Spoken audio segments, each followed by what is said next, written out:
বাংলাদেশের এক নাবালিকাকে অপহরণের মামলায় রানাঘাট ফৌজদারি আদালত ৩ ভারতীয় অপহরণকারীকে যাবজ্জীবন কারাদণ্ডের নির্দেশ দিল। সাজাপ্রাপ্তদের মধ্যে ২ পুরুষ ও ১ মহিলা রয়েছেন। ঘটনাটি ঘটে ২০২১ সালে। ওই নাবালিকাকে নাচের প্রলোভন দেখিয়ে বাংলাদেশ থেকে অবৈধভাবে ভারতে নিয়ে আসার চেষ্টা করেছিল ৩ অপহরণকারী। তবে সীমান্তে ডিউটিরত বিএসএফ জওয়ানদের তৎপরতায় চক্রান্ত ভেস্তে যায়। বিএসএফ এর উপস্থিতি টের পেয়ে অপহরণকারীরা পালিয়ে গেলেও নাবালিকা আত্মসমর্পণ করেন এবং গোটা ঘটনার বিবরণ জানায়। তদন্তে উঠে আসে নাবালিকাকে নিষিদ্ধ পল্লীতে বিক্রির উদ্দেশ্যে ভারতে আনা হচ্ছিল। পরে ধানতলা থানায় অভিযোগ দায়ের করা হলে পুলিশ ৩ অভিযুক্তকে গ্রেপ্তার করে। আদালতের উপস্থাপিত সমস্ত প্রমাণ এবং সাক্ষ্যের ভিত্তিতে আজ রানাঘাট আদালত তাদের বিরুদ্ধে যাবজ্জীবন কারাদণ্ডের রায় ঘোষণা করেন। এই রায়কে সাধুবাদ জানিয়েছেন এলাকাবাসী। অনেকেই বলেছেন এমন কঠোর শাস্তি ভবিষ্যতে এ ধরনের অপরাধ রুখতে উদাহরণ হয়ে থাকবে। অন্যদিকে উদ্ধার হওয়া নাবালিকাকে যথাযথ আইনি ও সামাজিক সুরক্ষা প্রদান করেছে প্রশাসন। Bureau report, news prime Times. বলছি আজকে কিসের সাজা খুশি নামতলা পিএসে একটা কেস হয়।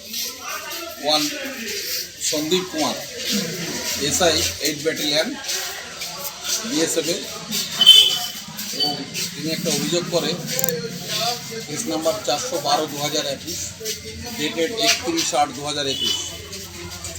এবং এই কেসে তারা যখন পেট্রোল ডিউটি করছিল সেই টাইমে তারা দেখে কিছু অজ্ঞাত পরিচয় ব্যক্তি বাংলাদেশ বর্ডার পার হয়ে ইন্ডিয়াতে ঢোকার চেষ্টা করছে। যখন তারা চেস করে, সেই চেস করার পরে এই অবিনাশ কুমার এবং পঙ্কজ মিনা এরা দুজন তাদের তাড়া করে এবং একটা ব্ল্যাঙ্ক ফায়ারে করে। পরবর্তীকালে তারা পালিয়ে যায়, কিন্তু একটা minor girl namely Trisha Akter সে ঘটনাস্থলে ধরা পড়ে। এবং ধরা পড়ে বলতে গেলে সে বিএসএফের কাছে সারেন্ডারও করে।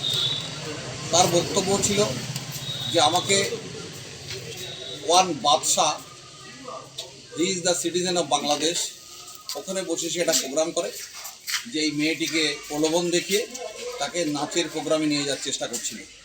মেয়েটা অত্যন্ত গরিব ঘরের মেয়ে।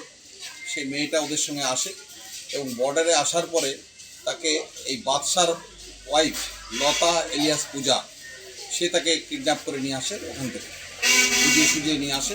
এবং সে যখন জানতে পারে যে আমাকে এরা বিক্রির জন্য নিয়ে যাচ্ছে বাইরে, কারণ ওই লতা টেলিফোনে ওয়ান বকুল এবং জসিমকে বলে আমরা মেয়েটাকে নিয়ে এসেছি, তোমরা নিয়ে যাও। যখন সে বুঝতে পারে তখন সে বিএসএফের কাছে সারেন্ডার করে এবং বিএসএফকে টোটাল ঘটনা সে বলার পরে বিএসএফ ওকে বর্ডার তাদের যে বিএপি আছে সেখানে নিয়ে আসার পর তার ফোন থেকে এই বকুল এবং জসিমকে ওরা ফোন করে যে তোমরা পেট্রোল পাম্পে আসো এবং আমাকে নিয়ে যাও। তখন তারা পেট্রোল পাম্পে আসে এবং তাদের ওখান থেকে তাদের অ্যাপ্রেন্ট করে। তারা অ্যারেস্ট হয় এবং তাদেরকে ওই পেট্রোল পাম্প থেকে অ্যারেস্ট করার পরে তাদেরকে নিয়ে আসা হয় কোর্টে। এবং ধানতলা থানায় যে কেস স্টার্ট হয়, কেসটা 412/2021, dated 31/8/2021, under section 363, 365, 366B, 374, 34 IPC, 5 ITP Act and 13 Indian Finance Act। এই কেসে সাক্ষ্য গ্রহণ করা হয়েছে আমাদের এডিজে এফটিসির ঘরে, এবং সেই ঘরে সাক্ষ্য গ্রহণ করার পরে গতকালকে এই 3 জনকে দোষী সাব্যস্ত করেছে। আজকে learned ADJ court, ADJ FTC তাদেরকে সাজা দিয়েছে লাইফ ইমপ্রিজনমেন্ট, অর্থাৎ যাবজ্জীবন কারাদণ্ডে দণ্ডিত করেছে। তাদের কেস প্রমাণিত হয়েছে এবং এই কেসে ধানতলা থানা প্রথমে ইনভেস্টিগেশন শুরু করেছিল। পরবর্তীকালে সিআইডি এই কেস নিয়ে নেয় এবং সিআইডি ইনভেস্টিগেশন করে সাপ্লিমেন্টারি চার্জশিট দেয়। ইন্সপেক্টর অঞ্জনা ভৌমিক, তিনি সিআইডি ডিএসপি, তিনি এই কেসে তদন্ত করেন এবং তদন্ত করে সাপ্লিমেন্টারি চার্জশিট দেন।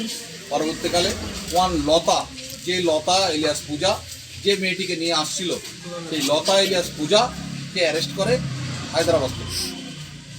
এবং লতা ইলিয়াস পূজা অ্যারেস্ট হওয়ার পরে 3 জনের ট্রায়াল হয়। ট্রায়াল চলাকালীন এই কেসে যা সাক্ষ্যদান করে 19 জন সাক্ষী সাক্ষ্যদান করে এবং 19 জন সাক্ষীর সাক্ষ্য লার্নেড এডিজে এফটিসি কোর্ট গ্রহণ করেন এবং learned ADJ FTC court Manojit Das Manodip দাশগুপ্তর ঘরে হয়। এই মনোদীপ দাশগুপ্ত এই কেসের সাক্ষ্য গ্রহণ করে বিং স্যাটিসফাইড গতকালকে তাদের দোষী সাব্যস্ত করে তিনজনকেই এবং আজকে তার সাজা দেন। এই কেসে যে তিনজনের সাজা হয় তার তিনজনের নাম হচ্ছে ওয়ান বকুল মণ্ডল, জসিম মণ্ডল অ্যান্ড লতা সরকার ইলিয়াস পূজা, ইলিয়াস পায়েল।